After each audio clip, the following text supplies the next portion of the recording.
అప్పటి వైసీపీ హయాంలో Gannavaram TDP office పైన వల్లభనేని వంశీ అనుచరులు, ఆయన మద్దతుదారులైతే కర్రలతోనూ, సీసాలతోనూ బీభత్సం సృష్టించారు, దాడి చేశారు. అక్కడ ఉన్నటువంటి ఫర్నిచర్‌ను కూడా ధ్వంసం చేశారు.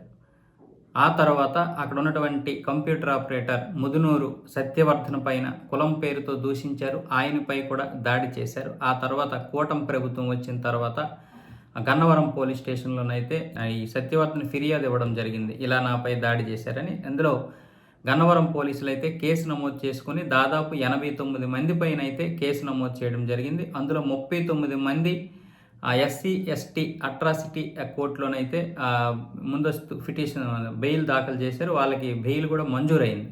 మిగతా వారైతే ఇంకా వారికి ఎటువంటి ఇది లేదు. ఎస్సీ, ఎస్టీ కాదు కాబట్టి వాళ్ళపైన ఇంకా కేసులు అలాగే ఉన్నాయి.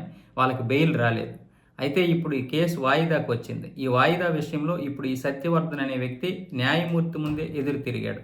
నిజానికి నాతో సాక్ష్య సంతకం పోలీసులు తీసుకొని పిటిషన్దారుగా నన్ను నమోదు చేశారు, ఫిర్యాదుదారుడిగా నన్ను నమోదు చేశారు. నిజానికి నాకు ఈ కేసుకి ఎలాంటి సంబంధం లేదు. ఆ దాడి జరిగిన రోజు నేను అసలు అక్కడ లేను అని ఇప్పుడు సత్యవర్ధన్ అయితే న్యాయమూర్తి హిమబిందు ముందే ఇలా వాంగ్మూలం ఇవ్వడం జరిగింది. దాంతో ఆవిడ ఈ వాంగ్మూలాన్ని నమోదు చేసుకొని వాయిదా అయితే వేయడం జరిగింది కేసు. దీంతో ఇప్పుడు టీడీపీ షాక్కు గురైంది.